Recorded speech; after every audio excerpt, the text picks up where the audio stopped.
Hello, everyone, and welcome to another episode of the Daily Friend Show. I'm your host, Nicholas Lorimer.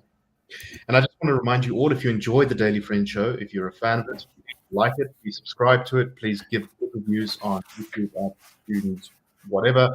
Comment below. Let's see that engagement stuff. It's always good to hear from you guys, always good to know what's going on. Today, I'm joined by the venerable and wise Mr. Terence Corrigan. Terence, how are you? I'm good, Nicholas, and how are you?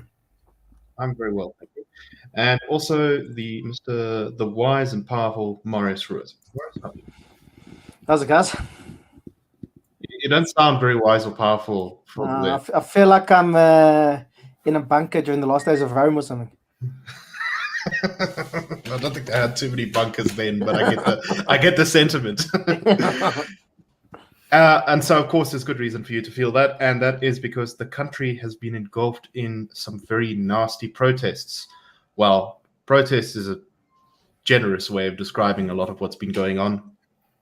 So this begins with people saying that they support President Jacob Zuma and demanding that he be freed from prison. There was a support for protests and riots and that kind of thing from some of Jacob Zuma's children, particularly one of his daughters, who seem to pretty much actively be endorsing acts of vandalism and violence. And there has been violence, vandalism, and all that sort of thing indeed. Multiple times now, the N3 highway, which is one of the most important highways in the country because it connects Gauteng, which is the economic heartland, to our biggest port, which is Durban, has been closed by people blocking the road with rocks and burning trucks and all that kind of thing. There's been trouble in Jeppiestown, in Joburg. There's been trouble all over KZN, people looting shops. There was a shopping center, I think it was burned down in Pietermaritzburg. And so it's quite a disaster so far. The ANC and particularly President Ramaphosa have condemned this as an ethnic mobilization. So I guess the subtext here is that he's saying that Zuma is whipping up Zulu people to go and cause trouble. So, gentlemen, to start off with, let me start with you, Terence. What should we make of all this? Is this a really big deal? I mean, obviously, it's a very big deal for the people whose lives have been, ruined, particularly those who have lost their jobs or their property. But what should we make of this as a broader picture? Does Zuma really have big, powerful, popular support that he's mobilizing now to liberate himself from jail? Jesse Jackson once said that an organized minority is a political majority. And I think that when it comes to mobilizing crowds, when it comes to getting people who can coerce others to do what they want, that holds true. I don't think it really matters whether Zuma has majority support. I mean, he does have a great deal of sympathy. I believe that what we're seeing here is possibly a very small fraction of that, but it is aggressive enough to set the agenda. For me, the real problem is that this is the latest in a string of these, whether we're talking about xenophobic pogroms or service delivery protests. It speaks to a society and a state in a condition of profound crisis. And I think that, we will get out of this. I don't think that this is some sort of new normal, but we will come out of it battered and bruised, with the prestige and authority of our institutions increasingly battered, and just teed up for the next one. So, Marius, I guess same question to you. Do you think that this is being centrally directed by the grand puppet master Zuma and his enormous network, or what's his role in this entire thing, and how widespread are the sentiments behind these protests and riots?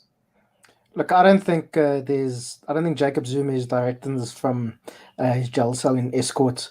Obviously, the started because of President Zuma being jailed, but I think a lot of this, the vast majority of it, I think, is just opportunistic criminals who are taking opportunity to go loot and destroy businesses and so on. But this isn't a new phenomenon in South Africa. This happens every now and again, and then we have these violent protests where there'll be some spark, and then people use that as the excuse to go loot and what have you. I mean, we can go back to the xenophobic protests, which really, the first really bad one was 2007. They happen every couple of years. There'll be some altercation between a South African and, say, I don't know, Somali shop owner. Then then suddenly things just get out of hand, and burning and looting starts happening. It happened in 2016 before the local government election, when the ANC, I think it was Togo Didiza, was going to be the ANC's candidate for mayor, and they wanted Khosi Ramokgopa, I think, the local ANC.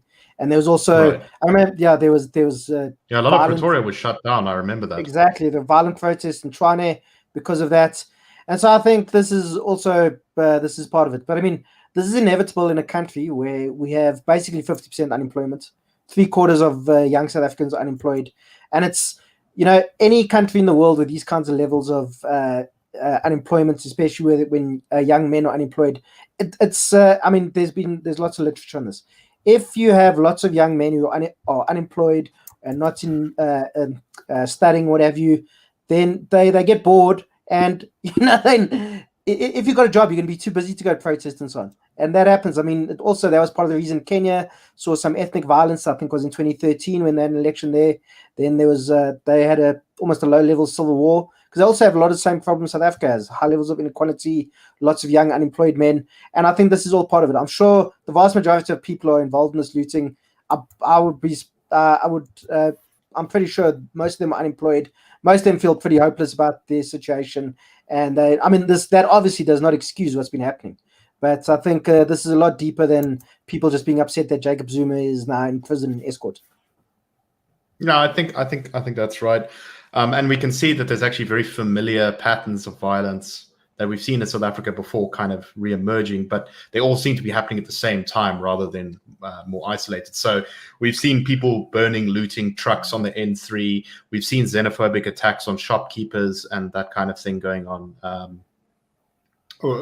often in South Africa. It just all seems to be happening at the same time. So I wonder how much of this really is at all connected to Zuma. Maybe that was the sort of start of it, but now there's just people saying, well, I've had a tough winter. Let me see what I can get for myself to feed my family. Or we'll use the chaos as an opportunity to steal something from trucks, or that kind of thing. It really does seem far more opportunistic.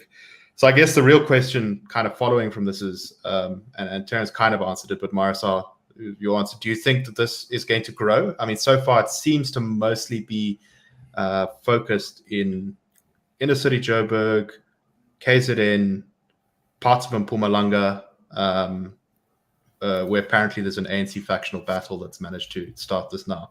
And so there's a theory that basically when this kind of instability happens, it's almost contagious, that everyone with a gripe or a grievance or sensing an opportunity will start causing trouble. Do you think this is going to grow? Obviously, I mean, this is just that's my feeling on it. I don't think it's going to grow. I think it's most likely going to fizzle out, just like these kind of protests have before in the past. But the core reason they're happening will not go away anytime soon, and it's probably going to be with us for a long time. An economy that's not growing, the economic destruction as a result of the lockdowns and COVID-19. This is also part of it. Who knows if we hadn't had COVID-19, if we'd be having these protests now? Possibly not, because the economy wouldn't be. The economy, of course, would still be in a state, but not the kind of state it is in now. And that's part of the problem with these lockdowns. The kind of jobs that have been lost have been jobs that generally younger, lower skilled people would be able to go get involved in. And now all these kinds of jobs are getting completely destroyed. I mean, small retailers are getting destroyed, restaurants and what have you. So I mean, the underlying reasons for this these protests or this looting is not going to go away. And as I said, I think it'll probably I think this will fizzle out, especially now that we see that the army is being deployed. But yeah, it's not going to go away, and it's going to be with us for a while yet, until South Africa starts actually having an economy that works for everybody, where we start, and we need to get much higher levels of economic growth. We need 5, 6, 7% economic growth, not this tepid 1%, or if we're even lucky to see an economy growing most of the time. I mean, last year the economy basically shrank by 7%, I think it was. Right. So I think one of the other aspects, of course, is this is a theme that we've carried on about on the show for a long time, but the poor capacity, the lack of capacity in the South African police service. So of course, the president sort of declares while he's giving us his little lockdown extension thing that we're going to make sure that the N3 is open, and we've deployed large amounts of police resources to the area. And then, of course, this morning, again, it appears to have been blocked in certain places. So we'll see how this goes. But generally speaking, it really seems like the SAPs are not able to properly control anything. Often police seem to be intimidated and run away. Or maybe at other places, they know that they can act, but they're worried that if they do, it'll just turn into another Marikana massacre, which is, of course, would suit a lot of devious political interests in this country very much if that were to happen.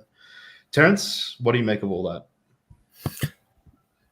I think one needs to go back even further, that the government, I don't think, has ever really established itself as a force that people will listen to out of respect.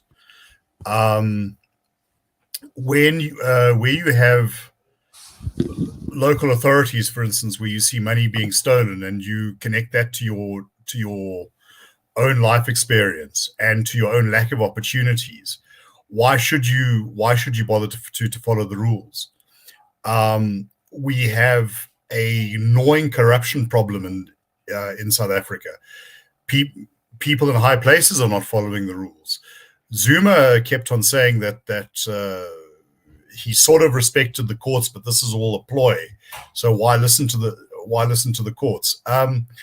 One can dig up particular instances. Think back to the security guard strike.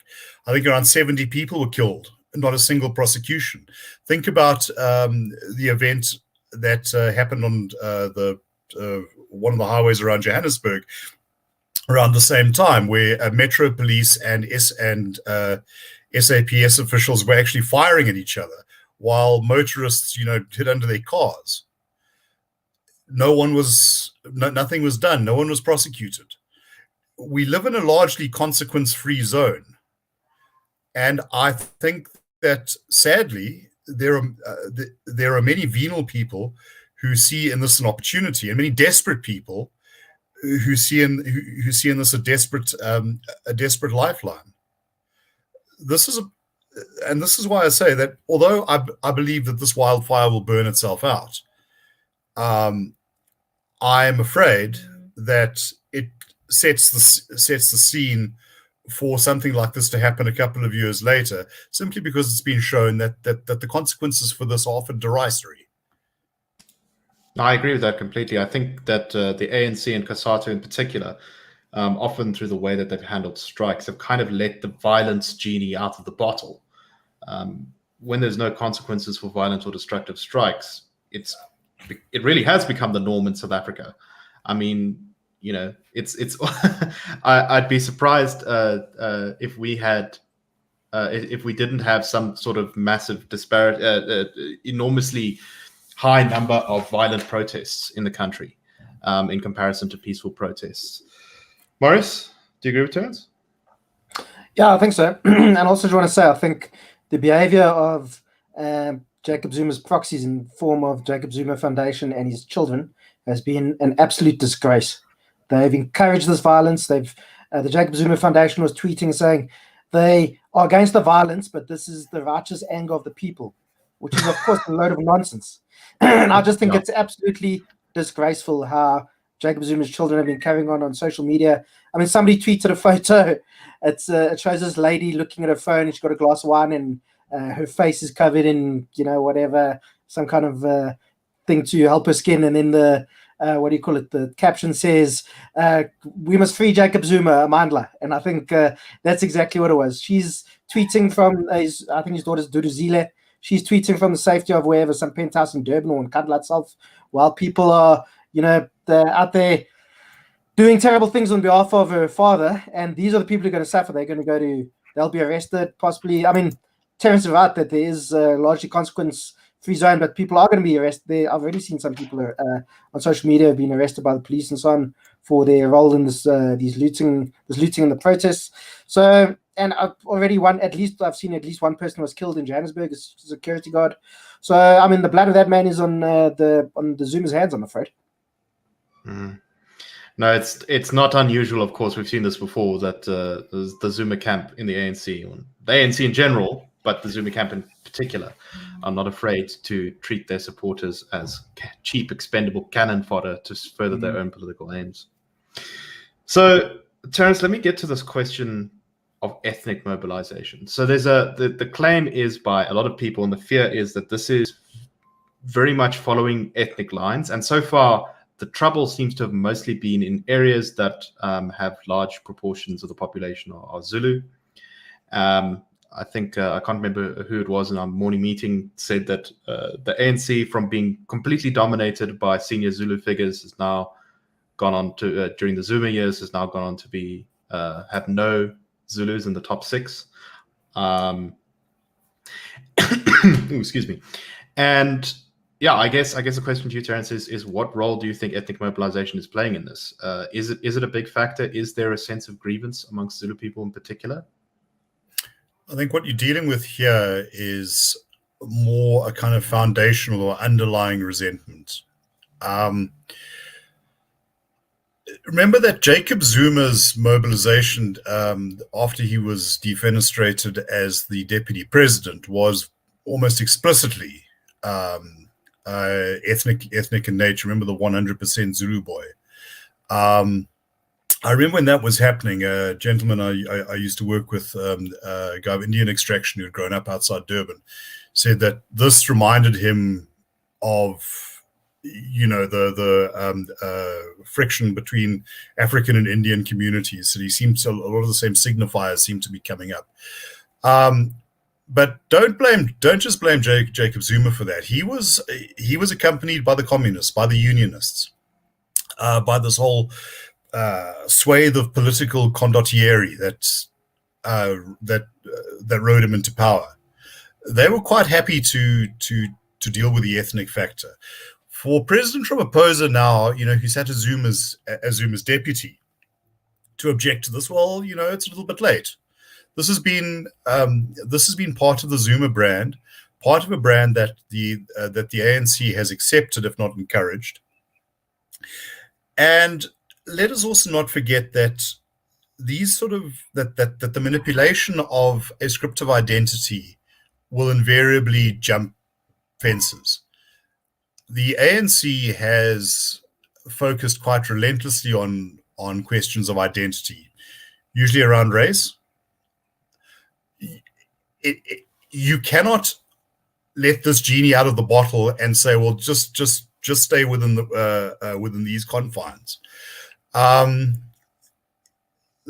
Perceptive readers will remember the piece I wrote about the farm in Donnybrook that was under siege, and there were all sorts of, you know, dreadful strains of this that were coming together. There was the criminality, there was the labor dispute, there was the Zimbabweans being employed on the farm, there was the white monopoly capital. All of these things churn over and combine. Now, don't be surprised if this turns on South Africa's favorite target, the foreigner in our midst. What these people have to do with Ramaphosa or Zuma is anyone's guess, but they're a handy target, and that tends to be the go-to emotion. But as long as the ANC thinks that it can play these identity games, this is pretty much the inevitable consequence. So, you know, while I think that the president's concern is justified, I would say that we are at a moment that calls for a little introspection about how we got to this point. Yeah, that's exactly right. You can't constantly go up on how the Boers or the whites or whatever are plotting to, you know, enforce apartheid on everyone, and how everyone's going to lose their social grants. And it's, if you don't vote for the ANC, the whites will come back into power, and then suddenly go, no, wait, but we didn't want you to have groupthink and ethnic identity in other ways. We just wanted it in this very narrow little sense. Marius, any thoughts on that? Yeah, I mean, that's a question that's been asked now by a couple of people. What does this mean in KwaZulu-Natal, especially with the local government elections coming up and then looking ahead to 2024? I mean, we must remember that apart from the Western Cape, the KwaZulu-Natal is the only part in South Africa that hasn't that's been governed by a different another party other than the ANC at some point. It was governed obviously by the IFP in the 90s, and then in coalition with the ANC before the IFP kind of shrank away, although they seem to be recovering. So, I mean, we've got to ask now: will ANC supporters in KwaZulu-Natal who were supporters of Jacob Zuma, will they continue leaving the party, and who will be the beneficiary? Will it be in Carter? Will it be the EFF? Who did pretty well actually in Natal in 2019. Will it be this African transformation movement, which pretty much seems to be controlled by Zuma allies? Exactly. Right. I mean, it was formed with definitely the implicit support of Jacob Zuma. Perhaps not, and I'm sure he knew about it. As definitely Ace Magashule was definitely involved in it somehow. And Mzwanele Mani is a member of it, and he is Jacob Zuma's spokesperson now. So, I mean, that's the question. The ANC, they lost 10 percentage points in 2019 in KwaZulu-Natal compared to the previous election, went from 64% of votes to 54% in just one election, and it's quite a big drop. So I think that's probably the most that's from a macro perspective, that's something to watch. And I think my feeling is the ANC is probably going to will lose some more. But to who's the question? The EFF has been doing pretty well in urban areas in Natal, and the IFP seems to be resurging in its traditional heartlands in northern KwaZulu-Natal. So I wouldn't be surprised by 2024 if the ANC loses its majority in KZN. And who knows what the kind of butterfly effect of that will be. Maybe we'll see some IFP, EFF, DA coalition governing KwaZulu-Natal, which would be quite something. So, but yeah, I think, but Terence is spot on. I mean, once you've unleashed this kind of race nationalist genie, you can't say, look, we must focus on the whites, but don't focus on your own identity. Like don't put being a Zulu before being a South African or whatever the case is. But that's exactly what the ANC's done. And when they speak about things such as our people, they don't mean every single South African citizen. Like, that's pretty clear. Yeah, no, that's exactly right. So I guess let's talk. What should government do? What should Ramaphosa be doing right now to try and stem this? I mean, is deploying the army the right thing to do? Is that enough? Terence, what do you think? Deploying the army is always a drastic step, and I think given the way that certain soldiers, and I certainly don't mean all of them, behave during the lockdown, this comes with massive risks. Remember, your military is not trained or equipped or constitutionally expected to deal with internal threats. Certainly not when they're of a policing nature. They are trained to fight enemies. And I fear that someone could well be killed. Give a massive emotional tsunami to this whole unpleasant business. What should he be doing? Well, we should have been governing the country properly. But we can't undo mistakes that go back decades. What we can try and do is put as much of a stopper on this as we can. That's not an adequate response, but it's all I can think of. You have to deploy police, you have to deploy security forces as much as you can, just to get things back to whatever semblance of normality you can. You have to actually show that there are consequences for these actions, but you've got to start running the country or governing the country in a more sensible and productive manner. I think the point that needs to be made is that just the last couple of days, we've had people senior within government saying, well, we need to professionalize the civil service. Well, yes. That's a prerequisite of the Constitution, goes back to 1996. Look it up, great stuff. So we're gonna start doing skills audits and getting these people out and getting the right people in. And I can point to documents 2006, 2007, 2008 when they were saying the same thing. yes, we need to professionalize and we need to get the right people in, and we need to make sure that we have this glorious developmental state that will ramp us to the highlands of, Singapore-style development. Well, I don't know. We haven't done it so far. Are we serious about this, or is this just something we say for the cameras every couple of years to pretend we're doing something? It's sort of performance art. I don't know. Yeah, no, it's exactly the case. Government keeps doing the same sort of thing where it says, "No, well, you see now we've got a plan. We apparently didn't have a plan before, even though we did. And our plan is to do what we did before, but we're going to call it by a different name." So we really are stuck in this policy madhouse where we just keep doing the same thing over and over again. Marius, what are your thoughts on solutions? Well, just on the issue of policy, it seems that people say to you the ANC is very good at developing policy and very bad at implementing it. You hear this canard that South Africa has good policy but bad implementation, which is definitely not true, because South Africa in general policies are pretty bad. Things like EWC and NHR are very bad policies, and we should actually be happy that the implementation of them are terrible. But I have to say, the solution to this whole thing is not a short-term solution. Putting the army on the streets, which is, I'm glad I'm not Cyril Ramaphosa and I'm going to make this decision of deploying the army against your own citizens, because God forbid somebody gets killed. And unfortunately, when soldiers aren't, they're not police. They're not there to enforce law and order. They're there to fight enemy combatants. So, but I don't really see what other option there is for the president or for the government at the moment. But these things, the root cause needs to be tackled, and that's things like an economy not growing. It's very high youth unemployment and high unemployment in general. As I said at the beginning of the show, every country with high levels of unemployment like this is unstable, because it's a fact. People who have jobs don't have time to go loot and protest. People who are unemployed do, and for a lot of them, they don't see any. For them, they have no hope. People need to have a stake in the system to defend it, and a lot of people, not through any fault of their own, it's because of the history of South Africa, as well as policy decisions made since 1994, has left us with this terrible youth unemployment crisis and unemployment crisis in general. And people are still living in terrible conditions 30 years after the end of apartheid, and doesn't look like anything's going to be changing anytime soon.